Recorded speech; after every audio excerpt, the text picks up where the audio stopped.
नमस्कार दोस्तों, मैं दीपक सिंह आप सभी का स्वागत करता हूं आपके अपने YouTube चैनल सरकारी नौकरी क्लिनिक पर। तो बच्चों, आज हम यूपीएसआई पॉलिटी का जो मॉक टेस्ट सीरीज़ का चौथा भाग लेकर आए हैं। तो आपने अभी तक हमारा चैनल सब्सक्राइब नहीं किया है या पहले की वीडियो नहीं देखी है तो पहले की वीडियो देख लीजिएगा और चैनल को सब्सक्राइब कर लीजिएगा। तो आज की वीडियो की शुरुआत करते हैं। सूची 1 और को सूची 2 से सुमेलित करिए और नीचे दिए गए कोड से सही उत्तर चुनिए। संवैधानिक संशोधन, वित्त आयोग, वित्तीय आपात, अखिल भारतीय सेवाएं। तो जो संवैधानिक संशोधन है वो तो होता है 368 में। किसमें? 368 में। तो हमें डायरेक्ट क्वेश्चन करने की ऐसी एक ट्रिक होती है कि ए का जो है 4 होना चाहिए। तो ए का किस ऑप्शन में 4 है? बी में। तो इसका आंसर क्या होगा? बी। अगले क्वेश्चन पे आते हैं। निम्नलिखित में से किसका सुमेल सही है? अनुच्छेद 17 न्याय के समक्ष समानता, अनुच्छेद 78 संसद का गठन करना, अनुच्छेद 192 संसद सदस्यों के वेतन एवं भत्ते, अनुच्छेद 352 आपात स्थिति की घोषणा। तो इसमें से क्या सही है? इसमें से सिर्फ सही है अनुच्छेद 352, क्योंकि अनुच्छेद 17 में क्या लिखा है? अनुच्छेद 17 में लिखा है अस्पृश्यता का अंत। क्या लिखा है? अस्पृश्यता का अंत। और अनुच्छेद 78 में क्या लिखा है? अनुच्छेद 78 में लिखा है कि राष्ट्रपति को जो है बताने के लिए किसके कर्तव्य? प्रधानमंत्री के कर्तव्य। अनुच्छेद 152 में क्या लिखा है?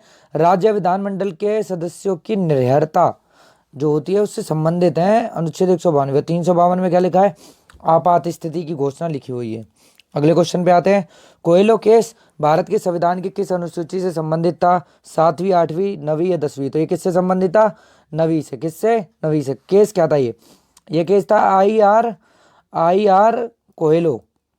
कोहेलो जी थे एवं बनाम तमिलनाडु राज्य से इनका केस था।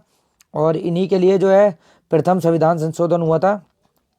याद रखिएगा, प्रथम संविधान संशोधन 1951 में हुआ था।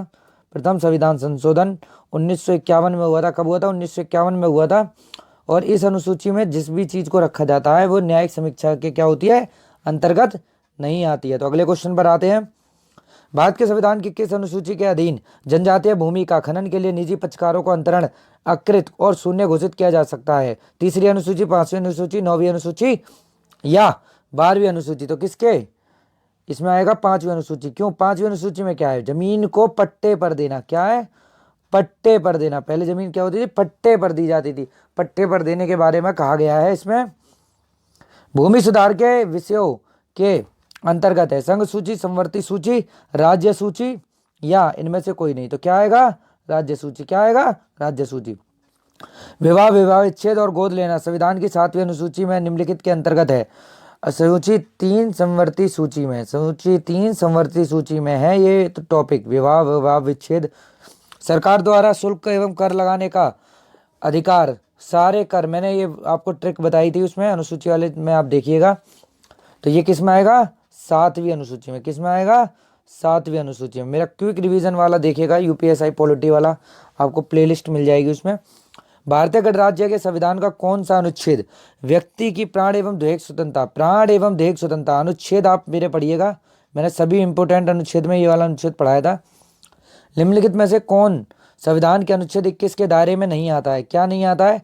एक चिकित्सक द्वारा घायल व्यक्ति को चिकित्सीय सहायता, सही है, ये तो आता है। कार्यस्थल पर महिलाओं का लैंगिक उत्पीड़न आता है। पानी की गुणवत्ता को दूषित करना आता है। मृत्युदंड, क्या आता है? मृत्युदंड नहीं आता। निम्नलिखित संवैधानिक उपचारों में से किसे पोस्टमार्टम भी कहा जाता है?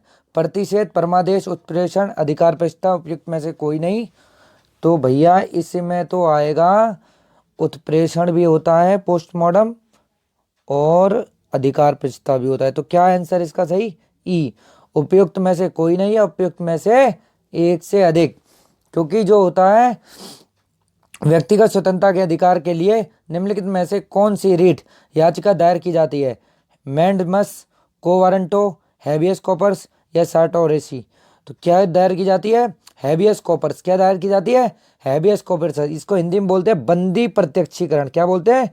बंदी प्रत्यक्षीकरण। क्या बोलते हैं? बंदी प्रत्यक्षीकरण, जो बंदी बनाए जाने के औचित्य का परीक्षण करता है। निम्नलिखित में से किस एक अधिकार को डॉक्टर भीमराव अंबेडकर, ये क्वेश्चन कम से कम हिंदुस्तान में आज तक कम से कम 50 से ज्यादा पेपरों में पूछा जा चुका है और इसका सही आंसर है संवैधानिक उपचारों का अधिकार, आर्टिकल 32। अनुच्छेद 32 में है संवैधानिक उपचारों का अधिकार। संविधान के अंतर्गत मूल अधिकारों का संरक्षक सर्वोच्च न्यायालय है। सर्वोच्च न्यायालय क्या है? सर्वोच्च न्यायालय। भारतीय संविधान के अंतर्गत निम्नलिखित में से किसे मूल अधिकारों का संरक्षक? न्यायपालिका। क्या है? न्यायपालिका। मौलिक अधिकारों का संरक्षक न्यायपालिका। क्या है? न्यायपालिका। क्या है? न्यायपालिका। संपत्ति के मौलिक अधिकार को कब समाप्त किया गया था? तो मौलिक अधिकार को कब समाप्त किया गया था? 1978 44वें संविधान संशोधन के द्वारा। कब किया गया था? 1978 संविधान संशोधन के द्वारा। अब इसको कहाँ रखा गया है? इसको रखा गया है भाग 12 अध्याय 4 300 का आर्टिकल नंबर में स्थानांतरित कर दिया गया और बना दिया गया है इसको वैधानिक। क्या?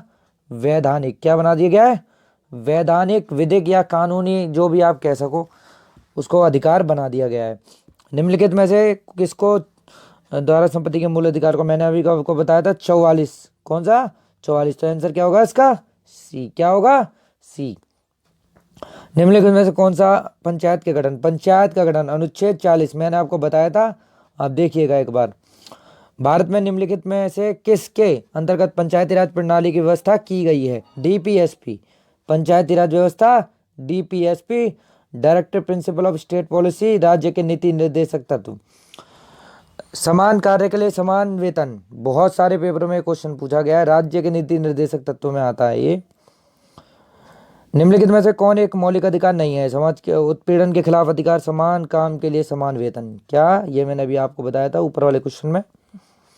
निर्देशक तत्व क्या है? निर्देशक तत्व क्या है? वाद योग। मौलिक अधिकार क्या है? वाद योग। याद रखिएगा। निम्नलिखित में से कौन सा राज्य के नीति निर्देशक तत्वों में शामिल है? मानव के दुर्व्यवहार और बलात्श्रम का प्रतिषेध, मादक पेय और स्वास्थ्य के लिए हानिकारक औषधियों प्रयोजन से भिन्न उपभोग का प्रतिषेध। तो इसमें तो ये शामिल नहीं है, ऊपर वाला तो शामिल है। तो क्या आंसर आएगा? केवल बी। निम्नलिखित में से कौन सा नीति निर्देशक तत्व है? समान नागरिक संहिता। यही है, पहले ही है। प्रेस की स्वतंत्रता, ये सब तो है ही नहीं। निम्नलिखित में से कौन भारत के राष्ट्रपति के निर्वाचन हेतु निर्वाचक गण में सम्मिलित नहीं है? लोकसभा के निर्वाचित सदस्य, ये तो शामिल है। राज्यसभा के निर्वाचित सदस्य, ये भी शामिल है। राज्य के विधानसभा के निर्वाचित सदस्य, ये भी शामिल है। तो क्या होगा? राज्य के विधानसभा के निर्वाचित सदस्य। ये निर्वाचन मंडल जो होता है आर्टिकल 54 में आता है। 44 में नहीं, 54 में आता है। इसमें क्या क्या होते हैं शामिल? कौन कौन लोग होते हैं? संसद के दोनों सदनों के निर्वाचित सदस्य, राज्य के विधानमंडल के भी निर्वाचित सदस्य, दिल्ली और पुडुचेरी की विधानसभा के निर्वाचित सदस्य होते हैं। और दिल्ली और पुडुचेरी को कब किया गया था? ये मैं बता दूं आपको, 70वें संविधान संशोधन के द्वारा 1992 में हुआ था ये। इसके द्वारा दिल्ली और पुडुचेरी को जो है इनको शामिल कर लिया गया था। और जो है अभी राष्ट्रपति के निर्वाचक मंडल में जम्मू कश्मीर संघ राज्य क्षेत्र की विधानसभा के निर्वाचित सदस्यों को अभी शामिल नहीं किया गया है। तो अभी आप ये याद रखिएगा, मैंने इसलिए आपको बता दिया। आपने अभी तक वीडियो को सब्सक्राइब या वीडियो को लाइक नहीं किया है और चैनल को सब्सक्राइब नहीं किया है तो कर लीजिएगा।